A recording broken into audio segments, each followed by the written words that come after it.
안녕하십니까, 박지윤 변호사입니다. 오늘은 최근 이슈가 되고 있는 김호중 씨 사건을 법률적으로 좀 분석을 해보는 영상을 찍게 됐습니다. 일단 사실관계부터 좀 여러분들한테 설명을 드리고요. 증거들이 어디까지 저희가 수집이 될지는 모르겠으나 어쨌든 여러 가지 증거들이 수집된다는 전제 하에 여러분들에게 쟁점들을 좀 설명을 드리도록 하겠습니다. 자, 일단 먼저 사실관계를 확인해 보겠습니다. 9일 오후죠. 11시 40분에 강남구 압구정 도로에서 맞은편 택시를 충돌하고 김호중 씨가 도주한 사건이었는데요. 더 문제는 그 다음 날인 2시간 후죠.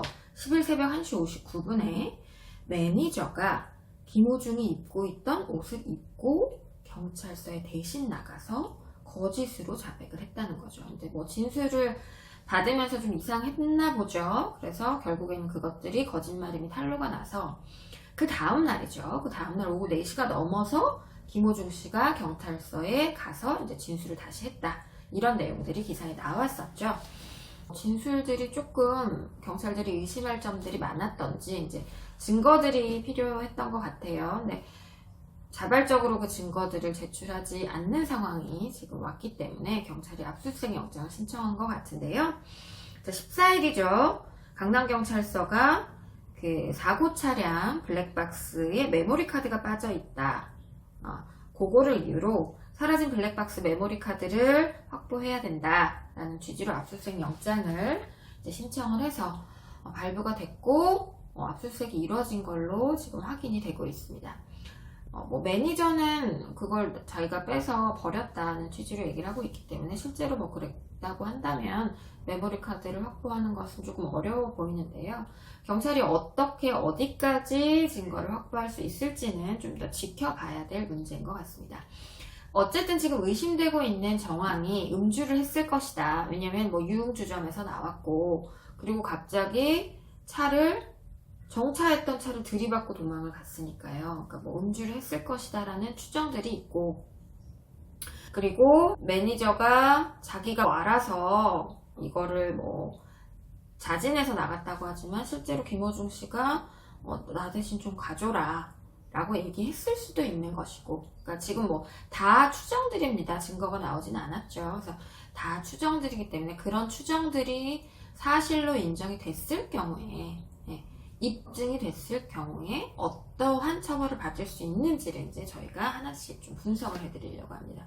증거를 찾는 것은 뭐 저희의 역할이 아니고 수사관 분들이 열심히 이제 증거를 찾아주셔야겠죠. 여러 가지 뭐 CCTV를 더 확보를 하고 그리고 유흥주점에도 가서 진술을 받아야 될 것이고 그리고 다른 여러 가지 증거들이 아마 좀 많을 겁니다만은 사실은 뭐 가장 핵심적인 것은 메모리 카드인데 그것을 확보할 수 있느냐가 어쩌면 좀 가장 이 사건을 풀 수 있는 핵심 단서가 아닐까, 증거가 아닐까 생각이 듭니다. 어찌됐든 이제 법적으로 저희가 분석을 한번 해보겠습니다. 일단 첫 번째 여러분들한테 말씀을 드리고 싶은 것은요. 중앙선을 신범해서 택시를 받고 도망갔어요. 영상은 아마 보셨을 것이라고 생각이 되는데 들이받았을 때 정차 중이었잖아요. 차들이 이제 쭉 이렇게 밀려서 뭐 신호를 받고 있었는지 모르겠지만 정차 중이었어요. 그러면 당연히 운전기사가 앉아 있었는데 그 운전기사를 들이받고 갔단 말이에요. 그러면 그 택시 기사분이 상해를 입었는지가 사실은 핵심적인 쟁점 중에 하나입니다. 상해가 인정이 된다면 굉장히 좀 중한 처벌이 적용이 되죠. 그래서 일반적으로 그 도로교통법이 적용이 되지 않고 상해를 입은 경우에는 이제 특가법, 가중처벌이 되는 특가법이 적용이 됩니다. 그래서 도주치상, 그리고 술을 먹었다, 음주까지 했다 하면 위험운전치상까지 적용이 됩니다. 그래서 만약에 상해를 입었고 음주까지 했다라는 게 나오면 그 두 가지 법이 다 적용이 될 겁니다.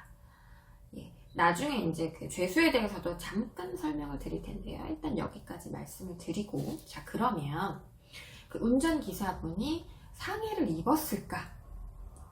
자, 보통은 전치 2주, 3주 이 정도 나오면 좀 상해로 인정이 되는 편이거든요.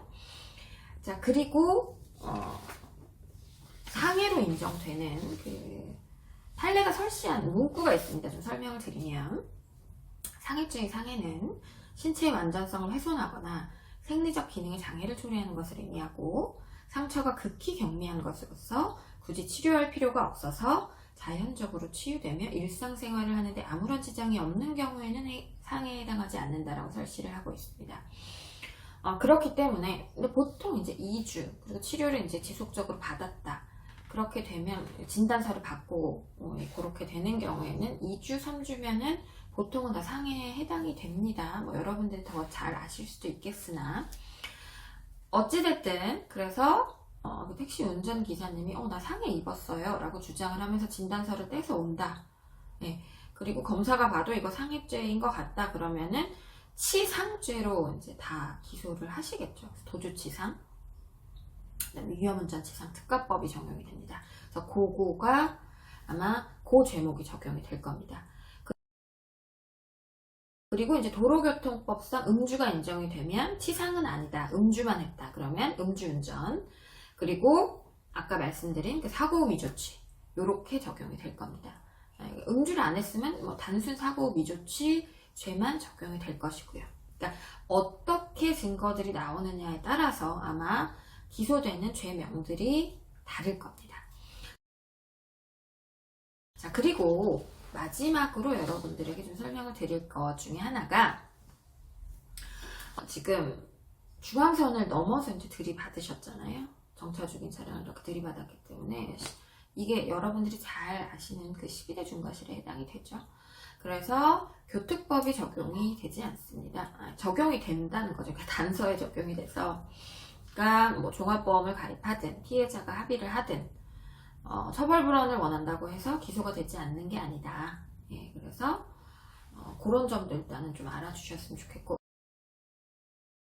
마지막으로, 진짜 마지막으로 이제 조금 다른 법인데요. 이거는 교사죄, 범인도피 교사죄가 적용될 수 있느냐의 문제가 또 있을 겁니다.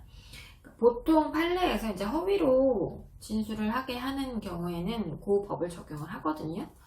그러니까 자기도피라고 해서 이제 피의자로 이제 된 사람이 자기가 이제 자기 죄를 좀 덮기 위해서 하는 일련의 행동들은 죄가 되지 않아요. 그래서 범인도피죄도 성립하지 않고 교사죄도 당연히 성립하지 않습니다. 정범이 인정이 되지 않기 때문에. 근데 이 경우에는 방어권 남용이 됩니다. 적극적으로 그 사람한테 허위로 진술하라라고 했다면 뭐 입증이 돼야 되겠죠. 전화를 했던지, 전화해서 네가 나 대신 거기 좀 가줘 라고 했다든지, 뭐 문자로 그렇게 했다든지, 이런 증거들이 나온다면 방어권 남용이 돼서 저희 법원에서는 범인도피죄랑 그 교사죄까지 인정을 합니다.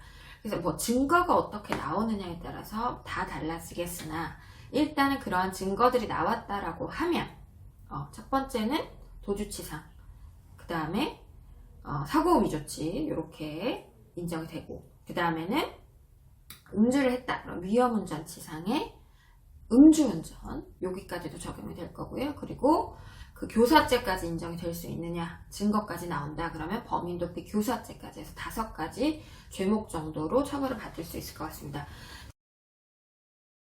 자, 그리고 아까 잠깐 말씀드렸죠. 그 죄수에 대해서 여러분들한테 좀 설명을 드리면, 그 사고 위조치죄하고 도주치상 같은 경우에는 이게 저희 상상적 경합으로 봅니다. 그래서 하나의 죄로 봐가지고요, 그 중한 법정형으로 처벌을 하게 돼 있거든요. 중한죄로 처벌한다고 일단 상경이라고 하는데, 상상적 경합은 그렇게 처리가 될 것이고요.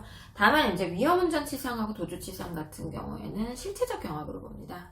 그래서 뭐 보호법익이나 구속요건에 좀 차이가 있다고 봐서 저희 법원에서는 그 2가지의 죄명은 실체적 경합으로 보기 때문에, 실체적 경합은 죄를 더 가중할 수 있습니다. 2분의 1까지 가중할 수 있다라고 규정을 하고 있거든요. 그래서 가중처벌이 될 것이고요.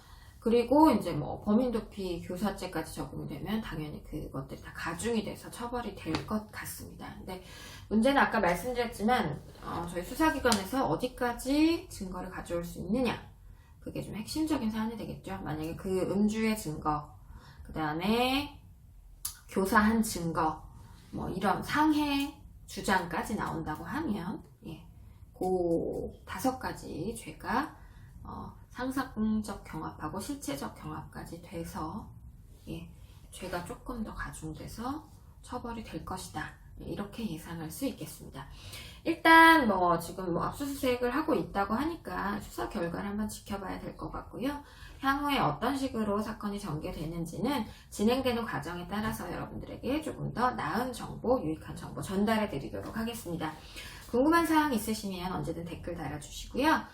여러분들을 위해서 담당은 항상 열려 있으니까 구독과 좋아요도 해주시고 유익한 정보도 많이 받아가시기 바랍니다. 오늘도 영상 시청해주셔서 감사드립니다. 고맙습니다.